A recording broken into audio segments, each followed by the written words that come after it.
see you. We're all evening, everybody. Hiya. Lovely to see you all over there. Right at the back. Right at the back. I feel like Michael Barrymore. Great to see you all. Thank you for coming out. Lovely sunny day we've had today, which is nice. Always helps to lift the mood, I find. So the topic for this evening is health.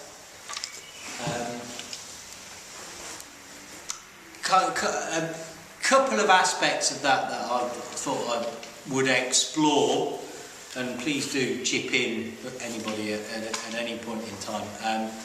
And that was, I thought we could have a think about how our health affects our ability to be mindful, both in sense of it being a barrier to being mindful and also it being an opportunity to promote mindfulness, and the other side of that being how mindfulness can influence our health and affect our health. And I picked, I suppose, the catalyst or the trigger for me selecting health as a topic for this evening was my own health. So I've had a rotten cough that I just can't seem to shake off, and for the last 3 or 4 days, it's, you know, I've woken up in the night coughing and then had to go downstairs and have a cup of tea and then go downstairs again because I've woken the missus up, and horrible. So yeah, my own health suffered this week, and I thought, well, that's a good enough reason to talk about it this evening, and hopefully you'll pitch in. So we'll talk about that in a minute, but we should start by doing an exercise, as is the nature of the group, the format of the group. So let's begin we'll begin with our sitting exercise, because that's always a nice one to start with. So we'll start by just having a look around and just engaging our first sense, our primary sense, the sense of sight, and just looking at what we can see in this moment in time right now.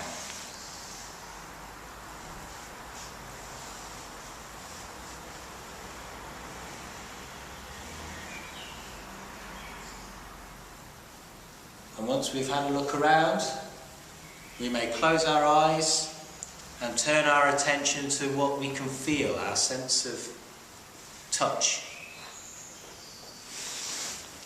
and what we can feel in the way that we hold our body. So we'll start at the top, so beginning by being aware that we have a head perched on the top of our neck. And then moving down, aware that we have a neck and shoulders, and at this point it's nice to just allow the muscles in the neck and in the shoulders just to release out. Be aware of any tension that you may be holding there, and just allow gravity to draw out that tension down through the arms. Be aware of how you're holding your arms, how they rest, where they touch.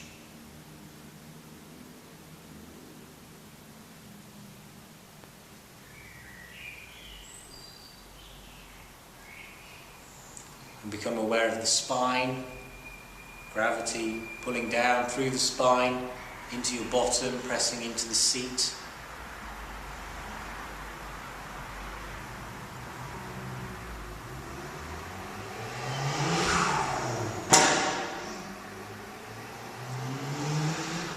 Aware of your feet in contact with the floor.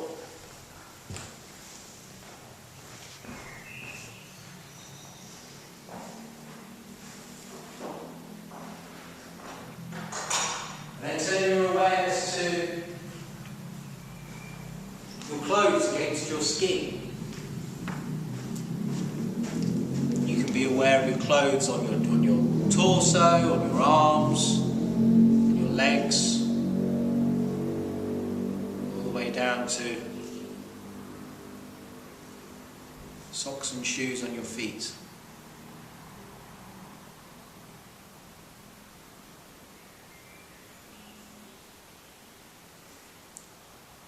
And as you develop that awareness of what you can feel, you can also become aware of the light movement of air.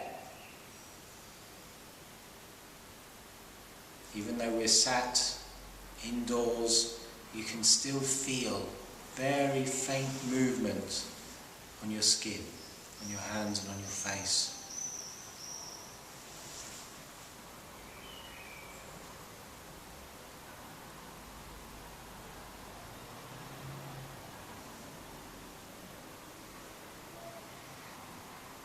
And then next become aware of smell. And just take 2 or 3 breaths through the nose and just be aware of the fact that you can smell in this moment.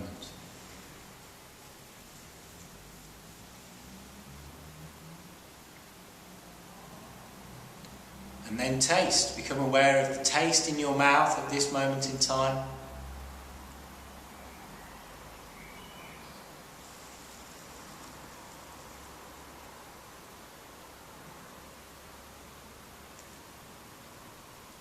And finally turn the awareness to listening. And for the next few moments we're just going to listen. And if the mind wanders, be aware that it's wandered and bring your awareness back to listening. And it doesn't matter how many times you have to do that over the course of the next few moments.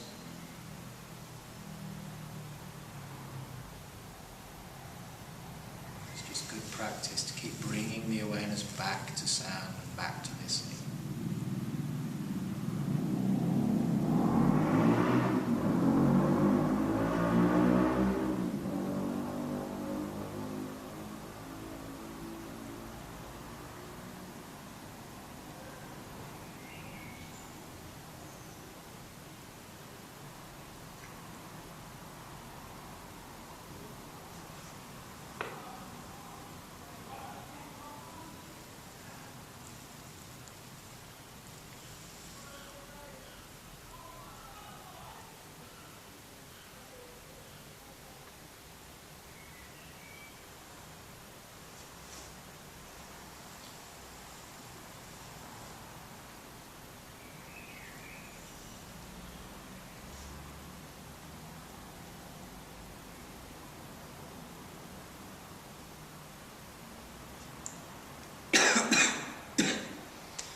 As you listen, it's nice to just be aware of the fact that as your mind wanders, which it probably will, it may be sounds that trigger the mind to wander, or it may just be the mind itself. So just be aware of that if it does wander. Be aware of what triggered that movement of awareness away from just listening.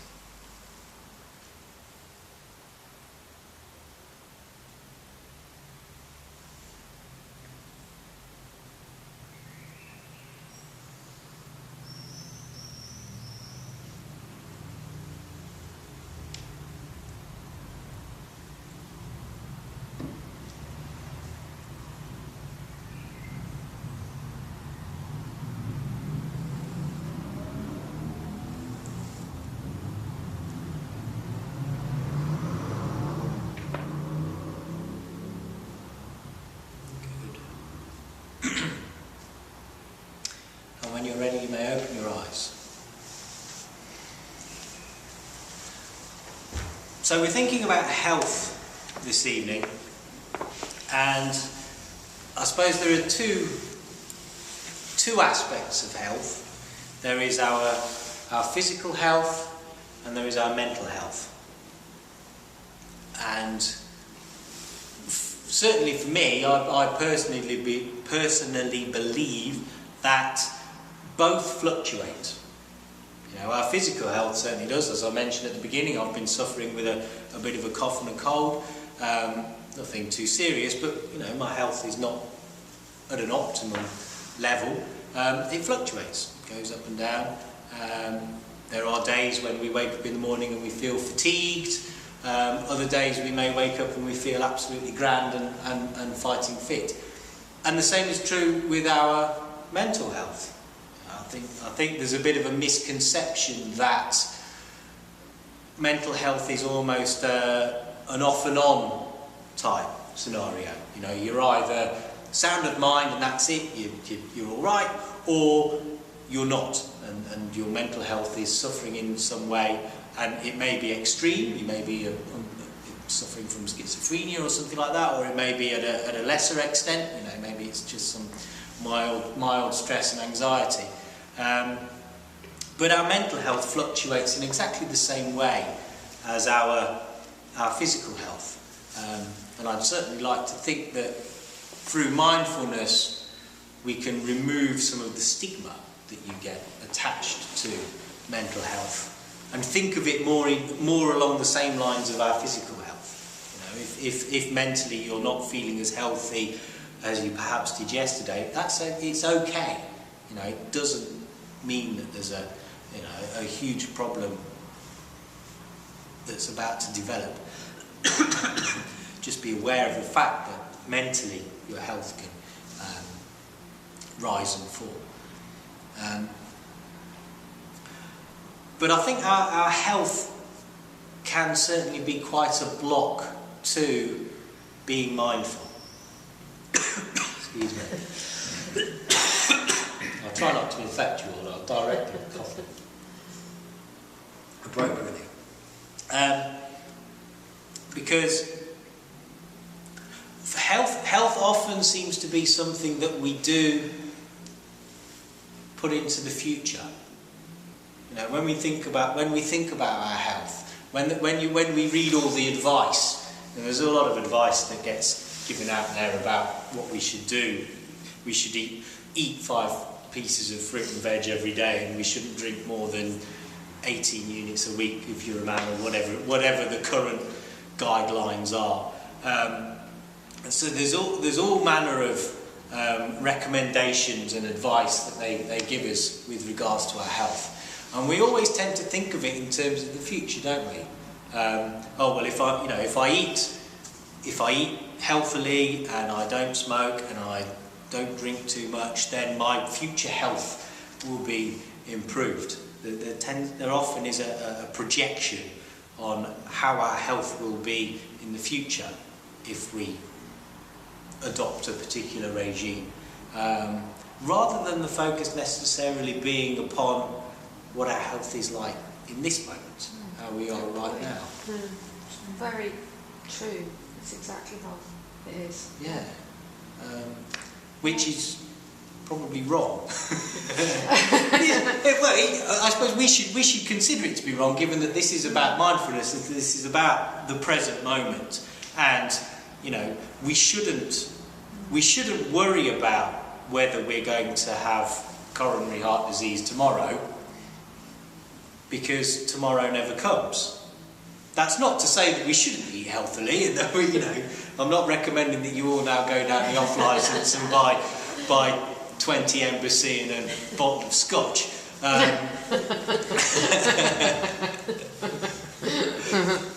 But if you are considering health, then bring it to the present moment. You know, and if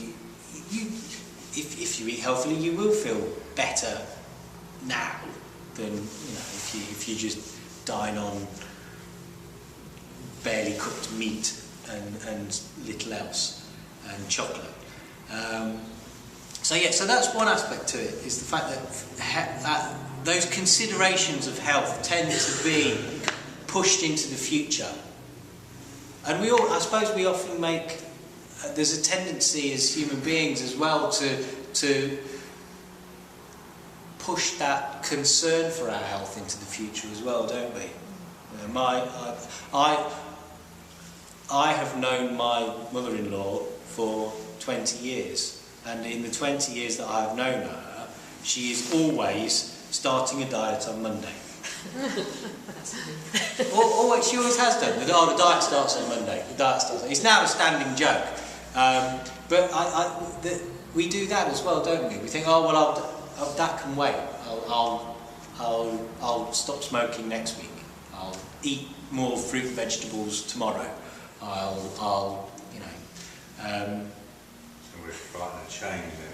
There is that, yeah. I mean, we could go down the route of talking about, you know, habits and what we do to provide ourselves with comfort, because of, you know, I suppose a lot of the things that can contribute to ill health, people continue with because there's that comfort element to it. I mean, certainly, I mean, in terms of diet, which obviously is a massive contributing factor to our health. They all say, don't they, what you put in is You are what you eat. You are what you eat. What you put in is what you get out. And the human body craves or has a tendency, a leaning towards the unhealthy foods. You know, because when we were scavengers and hunter-gatherers, you would want to find foods that were fatty and had a high sugar intake or a high sugar content, because you get that energy from it and it gives you a store of energy. Of course, your primal instincts lean towards that because they would have been few and far between. Whereas, you know, in the modern world, those particular foodstuffs are not few and far between, because there's shelves and shelves of them down at Tesco, Sainsbury's, or whichever supermarket you tend to frequent. So that whole hunter-gatherer approach to obtaining food is redundant. Yet we're still left with that as a primal urge, and it makes you feel good. You know, it does. We do. I like a glass of wine of an evening, or a beer. It helps me relax. I like a bit of chocolate. And as was proved the other week, members of the group also like a bit of chocolate. So if we can, but if we can bring more mindfulness to that and not put it off, then there will certainly be benefits. Do you guys ask with the eating, like with when you like with sugar and everything, when you really want it, with the mindfulness, how can we use that when you like really want to have a craving? What I would say is, don't not do it. You know, if you want to have some chocolate, or have some chocolate, but eat it mindfully, so you're aware of yourself eating it, and have try to expand your experience of it, so that you don't just taste the chocolate or whatever it might be, you know, pizza, whatever it might be. You don't just taste it. You have a fuller experience. So you smell it, you look at it, you use all of your senses. You're aware of what it feels like. You eat it slowly so that you're aware of what it feels like in your mouth, what the flavour is like when it's released, so that your experience of eating that is expanded and greater, so that you're really aware of eating it, and you will find that you won't need so much of it. Often, or there is, I'm sure, I'm guilty of it myself, you know, you sit down with a cup of tea and a packet of chocolate hobnobs, and before you're even halfway through your cup of tea, you're halfway through the packet of chocolate hobnobs, and you don't actually remember or aware that you have eaten 10 biscuits. But if you were to be mindful... Mind reader, isn't it? No, I'm not a mind reader. We all do it. We all do it because you go into autopilot and you just cram it down. You're not mindful when you're eating. But if you are mindful, then, you know, there's several approaches that come, or there's several benefits that come from being mindful when you eat in that way, whatever it is you're choosing to eat. One, your experience of it is amplified, so you can become satisfied with less, which is a good thing. You're likely to eat fewer of it. Two, if you do eat a little bit more than perhaps you should have done, or you feel you should have done, then if you're mindful, then you're more accepting. You accept the fact that you've just eaten half a packet of chocolate hobnobs, and that's how it is. I accept the fact that that's what I have done, and there's less guilt, because a common problem, and particularly from a health aspect, is that you binge and then you feel terribly guilty and you beat yourself up about it, and it causes more anxiety and you feel more miserable, and you'll think, sod it, I might as well finish the packet of biscuits and also have the crisps out the cupboard, and because I can start the diet tomorrow, or I can make sure I don't, next time I go to Tesco's I won't buy anything at all. And then you get stressed and anxious and feel bad about yourself, and your confidence takes a blow, and it leads on to a whole host of other problems. And so then aspects of your mental health suffer, not just your cholesterol level at that particular point in time, because everything becomes interrelated. And so if you can be more accepting in that sense, then there's less of that. There's less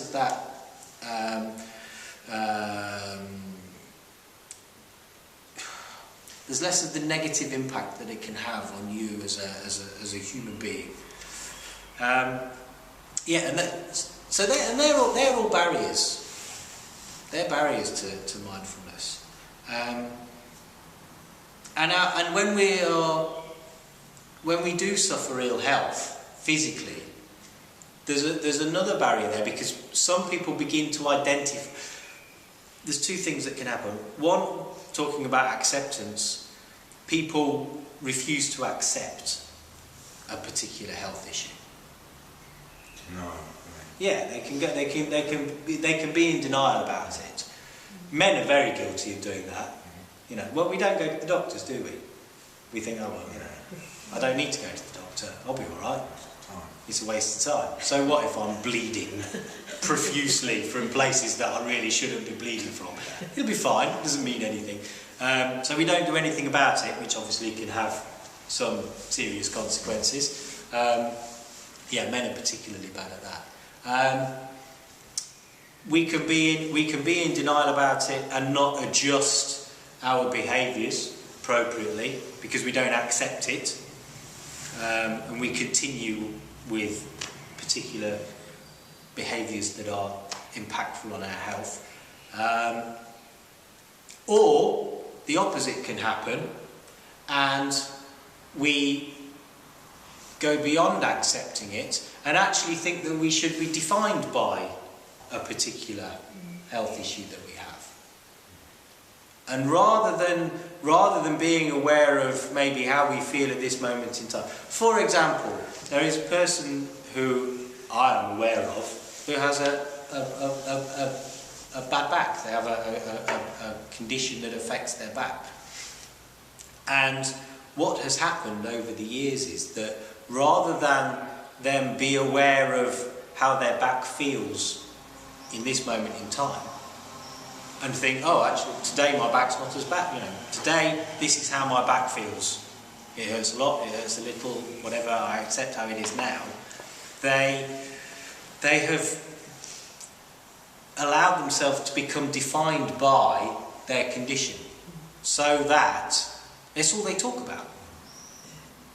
When you meet them, and you'll say, and you think, well, do I ask how they are? Well, I will, because I'll be polite. Hello, how are you today?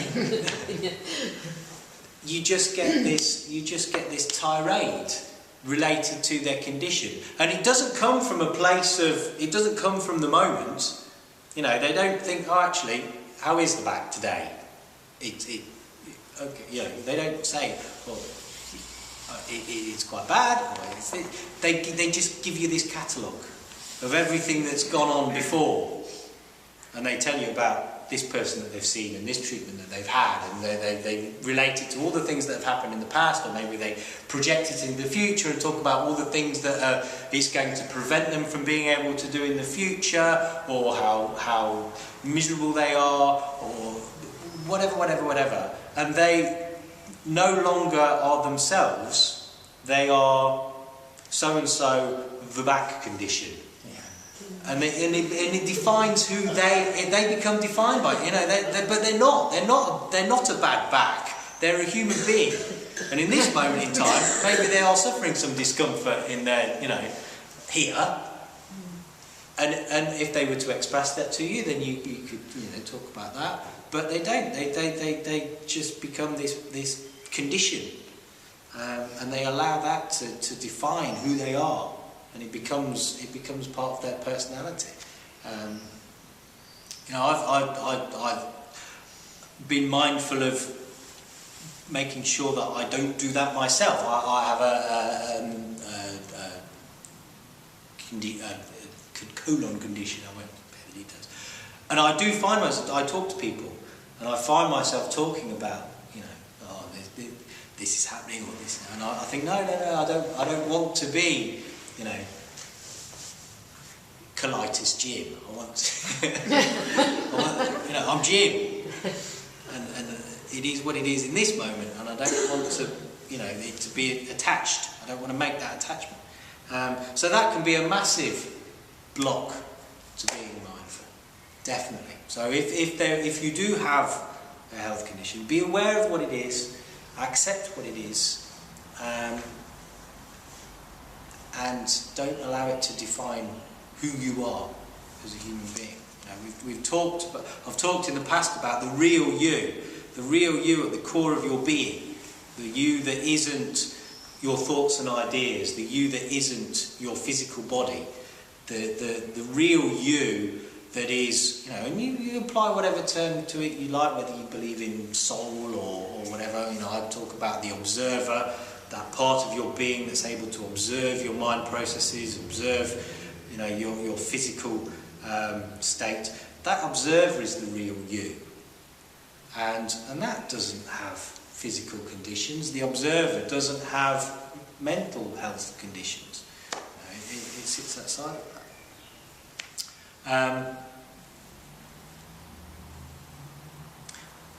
But our health can also a lot of what I've talked about already is quite negative. But there is also a positive side to it from a mindful perspective. For example, there is a saying within golfing. I don't know if I have any golfers in the room, but within the golfing fraternity, they will say, beware the sick golfer. Because they say that if somebody that turns up to play golf, if they're under the weather, if they're feeling a little bit ill, they'll play a lot better than generally they would do when they're healthy. Because what happens is, because they turn up and they think, I've got a headache, nose in, I don't feel too hot, it removes all of that other stuff that tends to be a barrier to playing golf well. But to be a good golfer, you've got to be really mindful. You've got to be absolutely in the moment, so that when you approach the ball to play a shot, you're just playing that shot, and you're not thinking, I've got to get this on the green because if I don't, I'm going to lose the hole, or I'm going to double bogey, or I don't want to hit the ball over in that bunker or whack it through that window over there. And all of those, we've talked about mindfulness and how the mind can generate all this noise. And from a golfing perspective, I'm not going to bore you to tears all evening by talking about golf, by the way, but it's a good analogy. From a golfing perspective, when your mind does all of that stuff and thinks about score and thinks about what's coming next, and I've got to make sure that this shot counts because the next hole's really difficult, and I'm bound to lose a ball on that one, and all of those things that come into your head that act as barriers to you actually playing golf well. The sick golfer, a lot of those are removed because it makes them play more mindfully, and they just turn up and they think, I'm here because I've got to play and I don't want to let my mate down that I'm playing with, so I'll just play. I just want to get to the end of the round really, so I'm just going to play. And they take each shot as it comes, and actually generally play a better round than they do when they're healthy, because it almost forces them to be more mindful, to approach each shot as it is, and they're not thinking about, oh, am I going to get a bogey on this hole? Or, am I going to lose this hole? I want to make sure I get it to there so that I can, I don't want to three-putt, all the other stuff that can get in the way and stop you approaching it mindfully. So there are elements or opportunities where our health not being at its optimum can provide us with an opportunity to be mindful. And the same is true for, going back to the bad back, the person that I know with the bad back. If they use that as an opportunity to be mindful, they could gain a huge amount from it. If you've got a little bit of arthritis or something like that, and on the odd day you wake up and there's pain there, there's actually an opportunity there to use that in your mindful practice. I've said before, mindfulness is not about escapism. It's not about masking things. It's not about hiding from stuff. It's about being aware and about embracing it. And so if you are in pain, use that as an opportunity to be mindful, so that you can, if you just sit, and if it's hurting, sit with that pain and actually be aware of it, because that's something that people don't do often. They either want to mask it, or they want to ignore it, or they want it to go away, and are very loath to actually sit and be with any kind of discomfort. If you do any kind of really strict meditative practice, if you were to go on one of these meditation retreats where you have to sit for hours on end, and I've read a lot. I've not done it myself. I perhaps should, but I've read a lot of anecdotal evidence, and people talk about how painful it is, how uncomfortable it is to sit in the same position. And as you become uncomfortable, and as things begin to start hurting because you're sat in the same position, and you're forced, or part of the practice is to sit and be and breathe with that discomfort. It becomes a really crucial part of people's practice. Now, if you are thinking of doing that and going and sitting for 2 hours cross-legged on a hard floor and enduring that and learning from that and learning from your ability to sit and be with that, great. But we all from time to time get headaches, get whatever, and there is an opportunity there to actually just sit and be with that discomfort, be with that pain. I'm not saying you should you don't inflict it upon yourself. I'm not recommending that you go home and get the hammer out and trap my fingers in the car door and experience the pain. But if it is there, don't look to mask it or ignore it or hide it. Just think, in this moment in time, this is how I'm feeling. At this moment, I have a headache, and rather than think, oh God, I've got a headache, and that's another hour, and I know what's going to happen. I'm going to have to lie down, and there'll be flashy lights or whatever. Just sit with it in that moment and connect with your breath and breathe and just be aware, absolutely aware of the discomfort, where it is, how it feels, and actually you'll probably notice that as you sit with the discomfort and breathe and connect with your breath and the discomfort, it often isn't actually as bad as you think it is. Because we have a tendency, don't we, to amplify and exaggerate our own discomfort. Even those people that put on a brave face, you know, those men in the world that refuse to go to the doctors, oh, it's all right, you know, it's just a scratch. we internally, we amplify it and we make it worse than it really is. Or we think it will last longer than it really does. And you know, there are people that, again, it's that being defined by a condition or being defined by a situation. We almost will it to stick around. Some people, and I've known, you know, I'm sure we all know people who will try to stretch something out. You know, if they've got a headache, they'll want it to last a bit longer.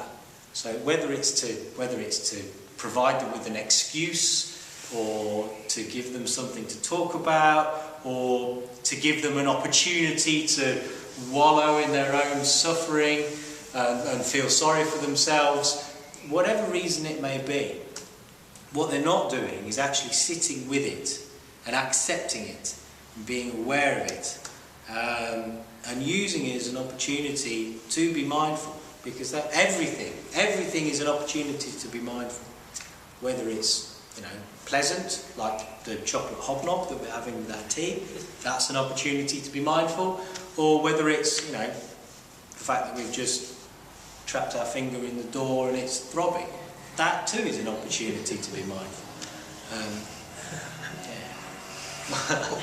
just thinking, if you did do that, would you say, okay, let's be mindful? Well, you can. It's really killing me. That's it. But you can do it. You can then swear mindfully the fact that you've just done yourself a mischief, and then you can sit there and actually be aware of how it feels. Because I've done it myself. We don't do it. We don't sit there and actually feel and be with how it feels in this moment. We just want it to go away as quickly as possible.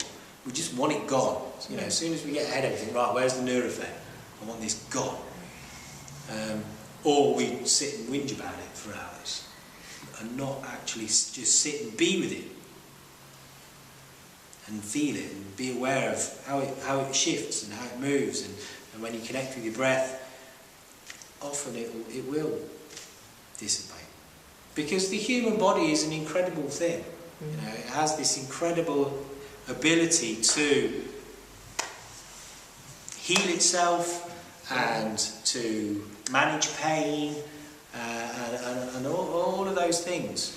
And by being mindful, and that happens in the present moment, the body's immune system and the body's ability to heal and the body's ability to manage pain all happens in the present moment. It happens now. You know, if you know, my body is attempting to heal my cough now, it's happening now. And so by being mindful, I'm hopefully allowing that to happen more effectively. Yeah, I think one of the things is that what we get used to as a habit is, you know, whatever the illness is, whether mental, physical, or whatever it is how long is it going to take for me to get over this? Yeah, we project into the future. I think we're conditioned into it. So just from the doctors, you can be mindful going to the doctors. And he would probably say a couple of weeks. Or if you broke your arm, you need to leave it after 6 weeks, it'll be better then. It's a condition that I think we're conditioned to. Yeah, exactly. No, exactly right. We always then put it into the future and start thinking about future. Yeah. When I don't work now, but when I was at work, getting patients out of bed post-op, I have to say men were the worst patients. Oh, I'm sure. They were. Oh, we're big babies. Not all of you. But you've got to get out of bed. Well, but what about the pain? Again, it was that, and we used to try and teach people to breathe. You know, because that again is because again they knew that by moving it was going to be painful. So, you know, frightened to move. But again, that was in the future. Yeah. And it was, we used to say, deep breaths. Now, come on, nice deep breaths. And it does work. It's why breathing is such an integral part of labour. Yes, childbirth. childbirth, yeah. It's not because they're worried that people are going to stop breathing. No. It doesn't happen. I believe that it's an historical thing, and it's about enabling the lady during childbirth to be in the moment, because that's all you can do, is just to be with it in this moment and focus on what's happening in this moment, and to bring, because that's what the breath does, as we've known, as we've practiced. Awareness of the breath brings you to this moment, and so by connecting with the breath, that's why it's such an integral part. I believe, anyway. Is there ways of breathing into that area as well? Yeah. Like if you've got pain in a particular place, sort of thing. Yeah. Yeah, you can. Yes, you can. You can connect your breath with different parts of the body. In fact, we'll do that in a minute, because that's something that we've done before, which is quite nice. We'll do that. Yeah. Well, you can do. Well, yes. There's the John Kabat-Zinn body scan, where you feel the breath, and you start in the feet, and you work your way up and connect your breath with different parts. We'll do that now. Then. Yes, as it's time to breathe. So what's nice is, so for this one, you can close your eyes if you wish. You don't have to, and just hold the hands out in front of you, nice and relaxed, in the Tommy Cooper pose, as I like to call it. And to begin with, just connect with the breath. So be aware of breathing in and breathing out, and aware of the pause between breaths. So you breathe in, breathe out, and then there is a pause. So for the next few moments, just follow that, breathing in and breathing out, and the pause.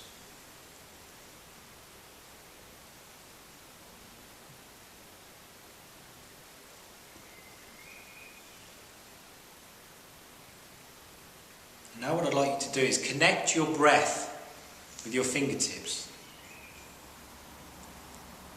So it's almost as if when you breathe in, the breath is drawn in through the fingertips. And when you breathe out, the breath escapes through the fingertips. So for the next few moments, connect your breath with your fingers. As you breathe in, it's as if the breath is drawn in through the fingers, and as you breathe out, the breath escapes through the fingers.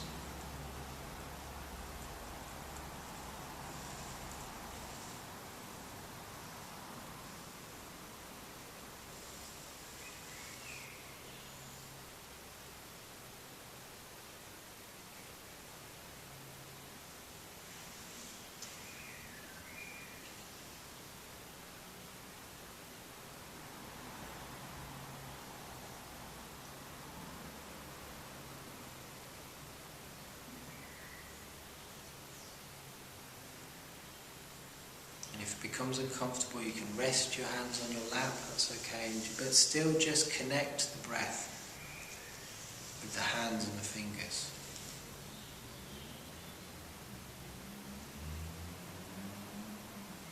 And connect it with the hands and the arms as well, so as you breathe in, as if the air is drawn through the fingers, up through the arm, into your chest.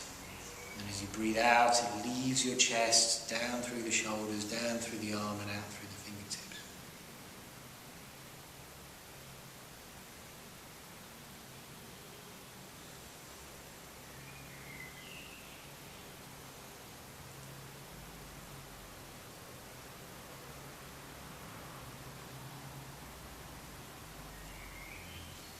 And as you do this, you're aware that your fingers and your hands and your arms are part of your being, part of your body and your being, that there is life within your fingertips, within your hands, within your arms.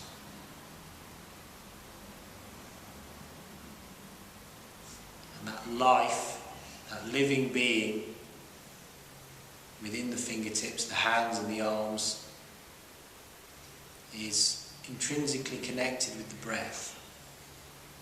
And so your breath reinforces that living being within the fingertips, the hands, the arms, all the way up and into the chest.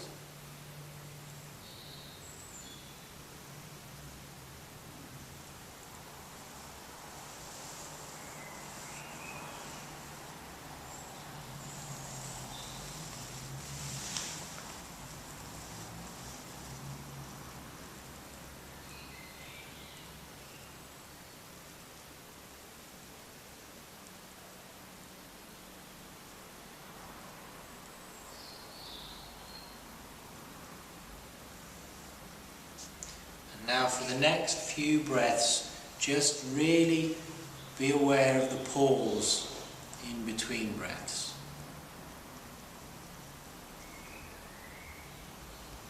So we're still breathing in through the fingertips and out through the fingertips, but in that pause between breaths, just be aware of the stillness.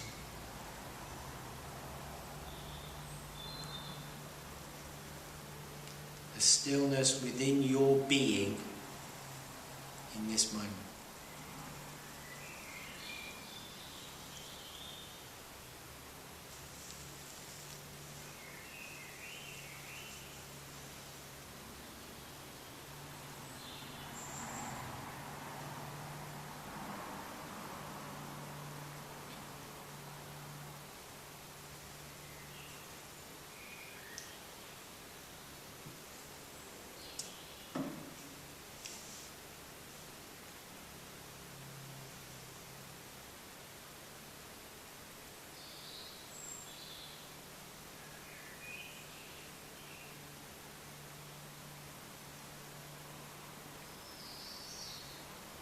Good. And when you're ready, you may open your eyes.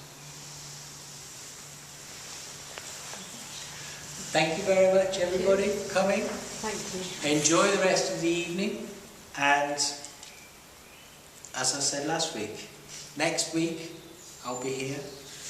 And hopefully you will too. You will be more than welcome. So thank you. Have a good week, everybody. See you again.